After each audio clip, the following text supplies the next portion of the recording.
Hey everybody. So this is what, May 10th, 11th, something like that. Mile about 312, 313.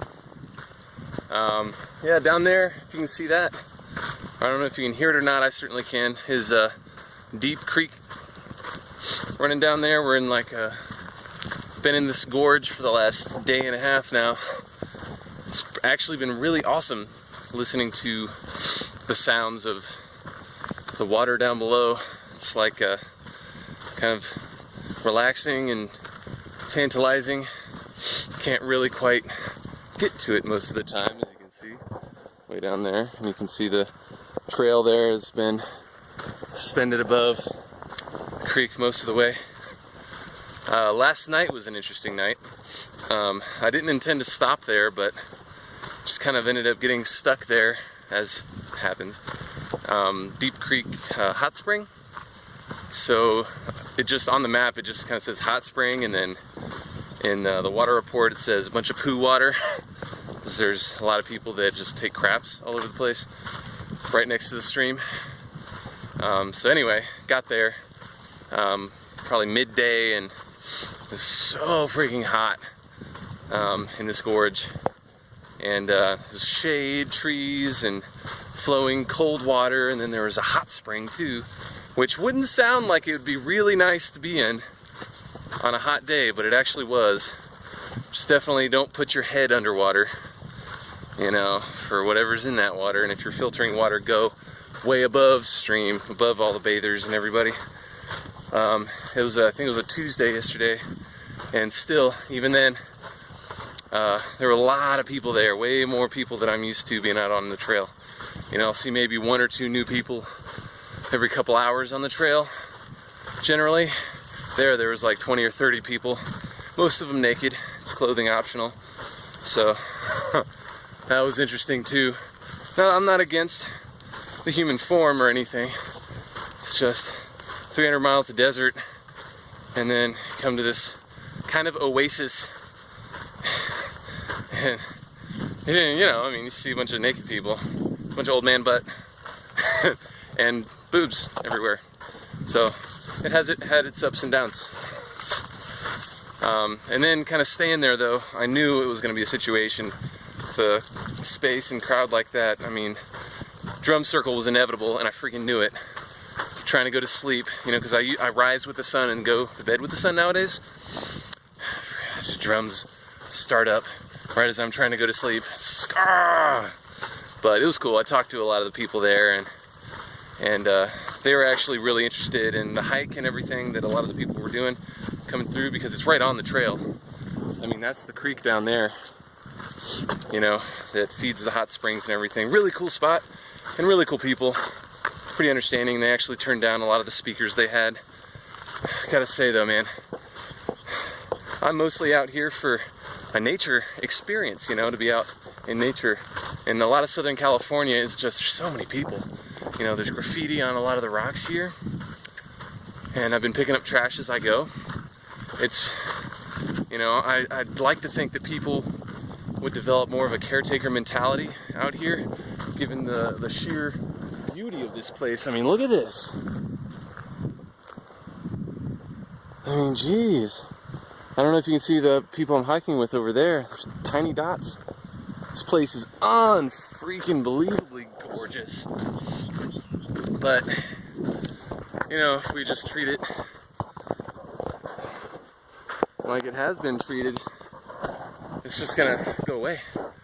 So, oh, what do you know? There's something fresh. We're actually coming out of the gorge here.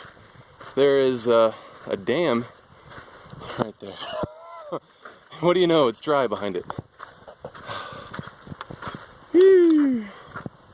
Yeah, crazy. The mountains. So the trail, actually, there's a couple of hikers right there. I don't know if you can see them. Anyway, the trail goes down, crosses the dam, and we go back up into those mountains. We're above LA right now, kind of crossing east-west, heading west above Los Angeles. And it's actually really interesting, you know, being so close to huge population centers and yet still kind of in this, you know, wilderness corridor in a way, kind of isolated from a lot of it. It's pretty neat. So, oh yeah, wanted to tell you guys about last week. Last week was interesting. So, came down from San Jacinto and crazy winds again. There's windmills everywhere, no wonder. And we got to Ziggy and the Bears, and I got to, well, first of all, that was a little overwhelming to begin with. Just so many, there's like 30 hikers there. Everyone kind of goes through there. And they're in their 80s, and they've got this system going where they're shuttling people and housing people and getting people's packages and everything.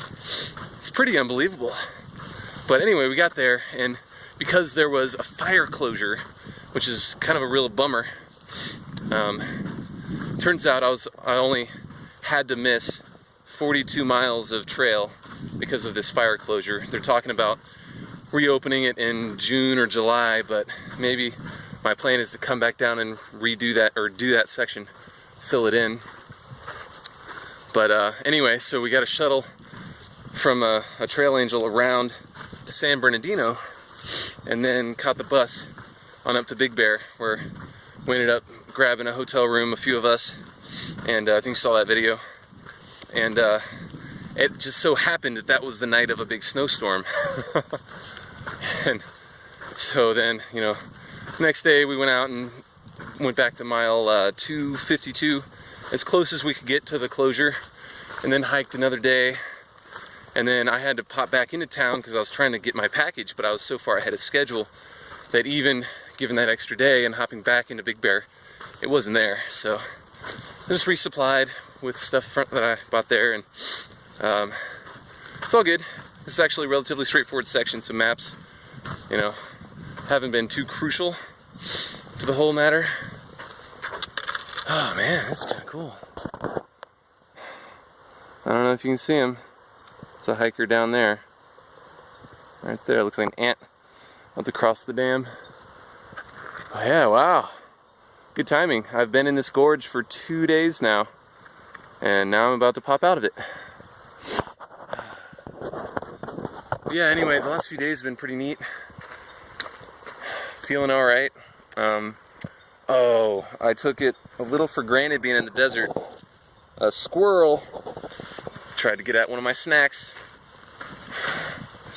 So I'm gonna have to start being a little more conscious of that. Not leaving food accessible. It was at the hot springs, which makes sense. You know, there's so much garbage just left out there. It's kind of funny, there was a sign that says pack it out, and there are bags of trash all around it, along with a bunch of beer cans. Anyway, I think as far as that goes, it's just, you know, it's education. People need to have a connection out here to care about it. So in a way, it's good that people are getting out here and using it, but it's just kind of getting overused. And that's when people start talking about regulations. And, you know, they have their benefits and their drawbacks. So I don't know the correct answer. I just think education about where you are, you know, is important. That's kind of what I'm out here on the trail to do, really. So, all right. I think that's all I got right now. Mile, what did I say, 312-ish. Hit the 300 mark the other day. It was pretty impressive, pretty fun, pretty cool. Felt success. But yeah, I'll leave you guys with this.